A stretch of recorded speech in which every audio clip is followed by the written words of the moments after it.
देश के ज़्यादातर भागों पर इस समय मौसम शुष्क हो चुका है और बारिश की गतिविधियां बंद हैं। उत्तर भारत के पहाड़ों से लेकर मैदानी इलाकों तक, साथ ही साथ सेंट्रल इंडिया के कुछ हिस्सों तक ठंडी ठंडी हवाएं पहुंचनी शुरू हो गई हैं, जिसके कारण तापमान नीचे जाने लगा है और लोगों को अच्छी खासी सर्दी अब महसूस होने लगी है और आने वाले 2-3 दिनों के दौरान तापमान में और गिरावट देखने को मिल सकती है।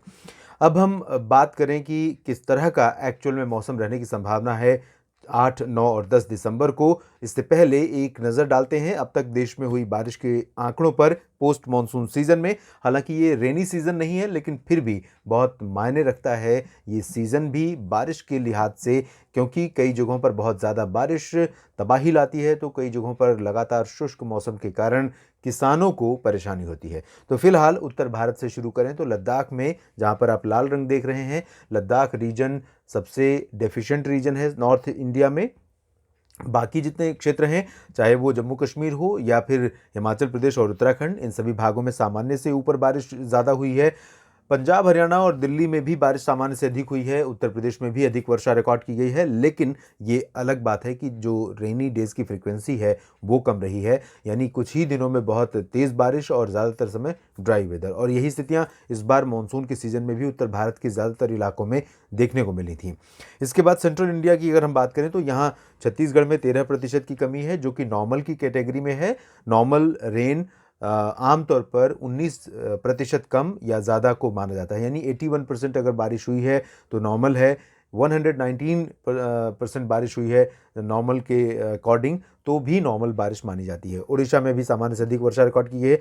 साउथ इंडिया में तेलंगाना को छोड़कर बाकी सभी जगहों पर सरप्लस है रेनफॉल का डेटा। पूर्वी और पूर्वोत्तर भारत की तरफ देखें तो बिहार, झारखंड, पश्चिम बंगाल में और सिक्किम में सामान्य से ज़्यादा वर्षा हुई है। यहाँ बाकी जगहों पर कमी है, जिसमें सॉरी, जिसमें हम जैसा कि आपने देखा होगा 2-3 दिन पहले हम लोग चर्चा कर रहे थे इस बात की कि साइक्लोनिक स्टॉर्म जवाद का जो इम्पैक्ट रहेगा पूर्वोत्तर भारत के राज्यों में, उससे कुछ हिस्सों पर रेनफॉल में जो डेफिशिएंसी है उसकी रिकवरी हो सकती है, और यही स्थिति हुई है। यहाँ पर असम और त्रिपुरा में बारिश सामान्य के करीब पहुंच गई है, सामान्य की कैटेगरी में। और जिन क्षेत्रों में लार्जली डेफिशिएंसी थी, उन जगहों पर डेफिशिएंसी के लेवल में आ चुकी है। तो मेघालय और अरुणाचल प्रदेश, नागालैंड, मणिपुर और मिजोरम, इन भागों में अभी भी कमी बनी हुई है। तो ये स्थिति है ओवरऑल पूरे भारत में। और क्यूमुलेटिव डेटा देखें तो 53% सरप्लस है बारिश का कुल आंकड़ा। 168.3 मिलीमीटर एक्चुअल में बारिश रिकॉर्ड की गई है। और यहाँ पर इस मॉडल के ज़रिए हम ये समझने की कोशिश करेंगे कि जो उत्तर भारत में WD आया है उसका जो प्रभाव रहेगा उत्तर भारत के क्षेत्रों में किन किन जगहों पर रहने की संभावना है। यहाँ गिलगित बाल्तिस्तान, मुजफ्फराबाद और लद्दाख से लेकर कुछ हिस्सों में वर्षा और बर्फबारी की गतिविधियाँ अगले 48 से 72 घंटों के दौरान हमें देखने को मिल सकती हैं। आज बारिश कुछ जगहों पर हो सकती है, उसके बाद 9 और 10 दिसंबर को भी कुछ हिस्सों में यहाँ पर वर्षा होने की संभावनाएं हैं, लेकिन बहुत ज़्यादा स्ट्रॉन्ग इंटेंसिटी नहीं रहेगी। यहाँ पर आप देखिए बहुत अधिक इंटेंसिटी नहीं रहेगी। चाहे मैं बात 8 दिसंबर की करूँ, ये 8 दिसंबर का प्रोजेक्शन है, ये 9 दिसंबर की स्थिति आप देखिए, ऊपर ऊपर ही बारिश और बर्फबारी की संभावनाएं ज़्यादा हैं। और 10 दिसंबर को सुबह के समय थोड़ा बहुत हलचल लद्दाख के ऊपर रह सकती है, हिमाचल प्रदेश और उत्तराखंड के उत्तरी और पूर्वी हिस्सों में रह सकती है। ज़्यादातर जगहों पर 10 दिसंबर से क्लियर वेदर हो जाएगा। मैदानी इलाकों में कोई बहुत फेरबदल नहीं होगा, हवाओं का रुख थोड़ा बहुत बदल सकता है, लेकिन लंबे समय के लिए नहीं। यानी ज़्यादातर हिस्सों में ज़्यादातर समय पंजाब, हरियाणा, दिल्ली, उत्तर प्रदेश, राजस्थान, इन भागों पर उत्तरी पश्चिमी शुष्क और ठंडी ठंडी हवाएं चलती रहेंगी, यानी कि तापमान नीचे जाता रहेगा और सर्दी का प्रभाव बढ़ता रहेगा। कोहरा, कुहासा, धुंध और पोल्यूशन, इसका भी प्रभाव इन भागों में बढ़ता रहेगा।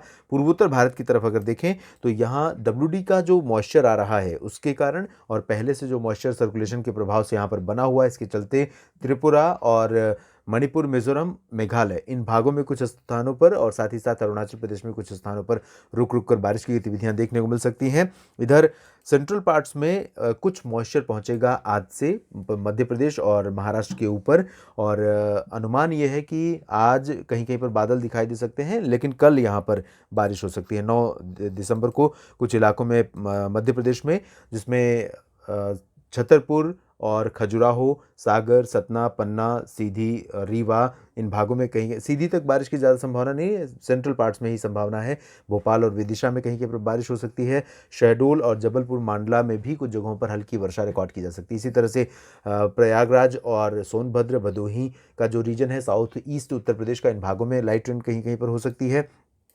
और बारिश की इंटेंसिटी अब बढ़ेगी साउथ पेनिनसुलर रीजन में, और तेलंगाना में भी बारिश की गतिविधियां बढ़ेंगी। ओडिशा पर फिर से बारिश बढ़ सकती है कल से, और अनुमान है कि बहुत ज़्यादा अंदर तक बारिश का जो स्पेल है नहीं जाएगा, क्योंकि ये जो हवाएं हैं ये नॉर्थ ईस्टर्ली मानसून की हवाएं हैं, और ये ज़्यादातर स्ट्रेट चलती हैं उत्तर से लेकर तमिलनाडु तक सीधी, और उसके बाद जब नीचे पहुंचती हैं तब इनका प्रभाव यहाँ पर ज़मीनी भागों पर ज़्यादा दिखता है, जिसमें तेलंगाना का दक्षिणी हिस्सा, आंध्र प्रदेश और दक्षिणांतरिक कर्नाटक, केरल, तमिलनाडु, और इसी वजह से कोस्टल ओडिशा और उत्तरी तटीय आंध्र प्रदेश के साथ साथ दक्षिणी प्रायद्वीपीय भारत के भागों में काफ़ी ठीक ठाक बारिश अब होने की संभावना फिर से नजर आ रही है।